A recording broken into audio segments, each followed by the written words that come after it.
Hi, let me just move that camera across. And excuse the hair as well, it's a bit this way. um, yeah, I was speaking this morning and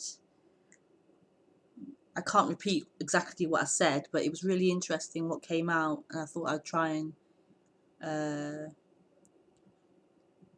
speak about it on camera. If I can. I'm not sure if I can remember what was said, but it seemed important. It seemed quite relevant to share it, so I thought I'd put the camera on and see if I could recapture the essence of what was expressed.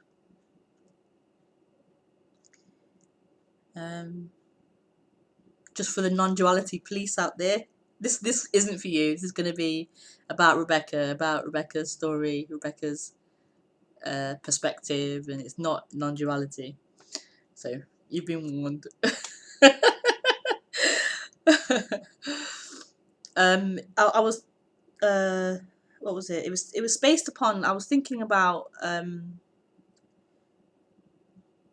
that the difficulty this brain seems to have with speaking, verbal language, and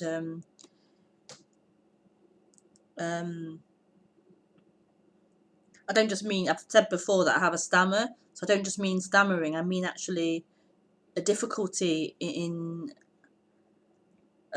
see a difficulty in expressing, like, I think what happens is a feeling comes up in humans, a feeling comes up, and then the brain's learn words, it's learnt language to express, and then the brain picks the words that best fit with what's coming up and expresses that as best as it can. But it seems like in this brain, like, and it isn't just about a lack of vocabulary. I mean, there is that as well, but it's also like the brain, there's some kind of difficulty in the brain. It may even be classed as autism or something, or insanity, I don't know, but it does seem to have a difficulty in verbally expressing things in words. And yeah, I was thinking about that this morning,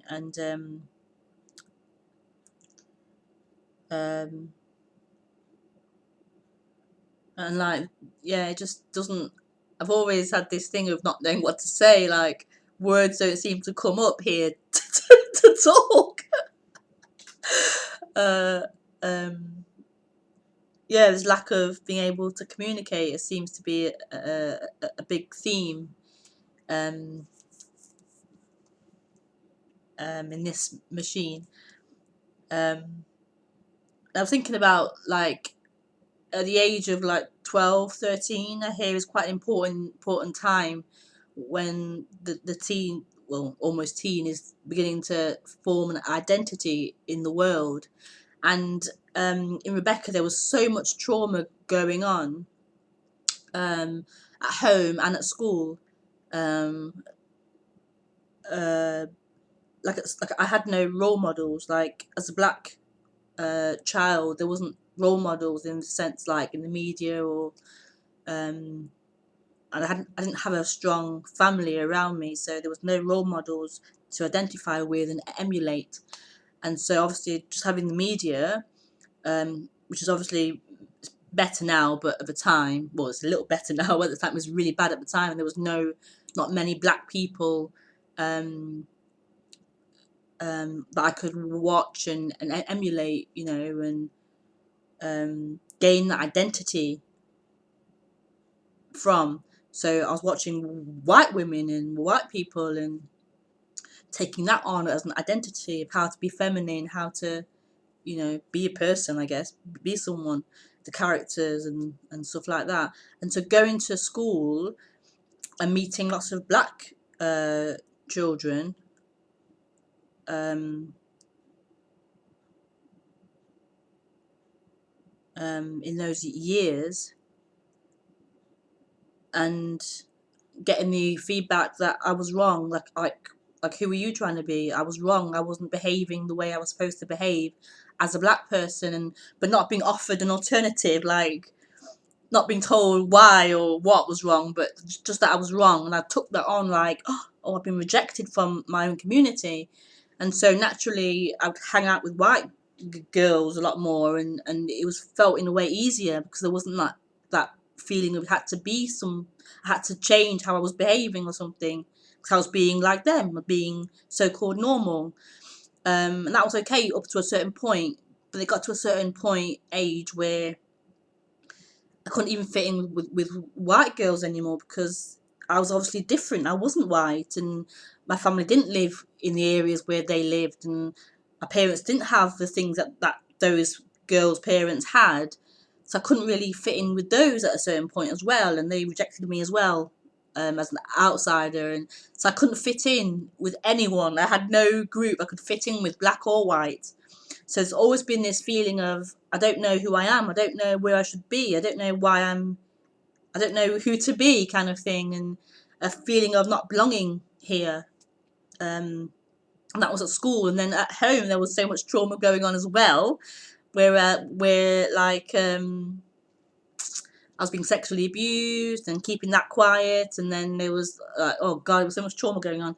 This was in like a year or something, age 12, and my uncle was murdered, and his wife came to stay with us with her child, and then their best friend killed herself and drowned their child, and it was just my grandma died and moving house all the time, and it was so much going on at that age, and me having a stammer and being quite self-conscious of speaking and going more and more quieter, and all this trauma I was keeping inside due to a lack of having anyone to speak to about it, not knowing how to even speak about these things.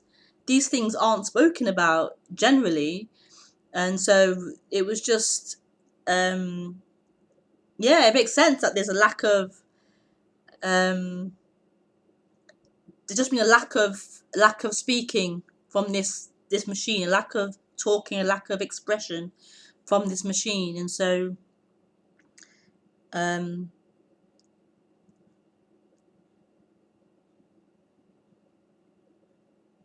yeah, it makes sense that the brain didn't develop in that way, maybe.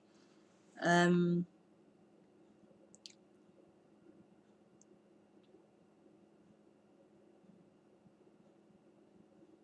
and I feel like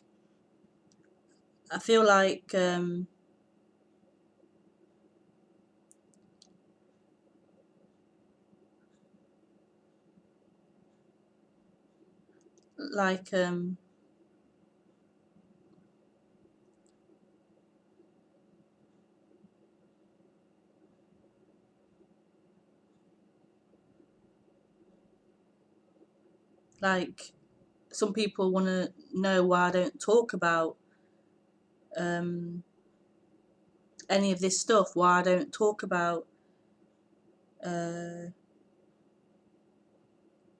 like a part of my spiritual journey was about, part of it was learning about African history, Black history, and that was so grounding, really grounding, and like it gave this body a reference point. It gave the body a position, a perspective to speak from. It kind of gave Rebecca a, yeah, a reference point, really. And that was really, really wonderful, but also very, very heavy. Having an identity as a conscious black person is very, very, the positive bits to it as well, but very, very heavy, very, very serious and heavy, very heavy. And um, I don't speak about any of that because none of that is relevant to what's being spoken about. None of the story, or none of um, no object, no thing, no thing it is relevant to what's being spoken about.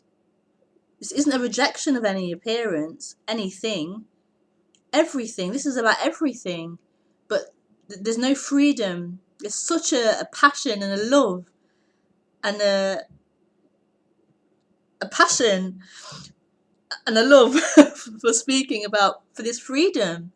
This freedom, there's been so much searching for this freedom here. So much searching for this freedom. So much for so long. In the story of so long searching for this freedom, and it's not found in any of those things that appear. It's not found in any of those things that appear, and those things aren't rejected. They're included, but it's not found in them. There's no freedom found in them. And so that's why those things aren't talked about from this. That isn't freedom.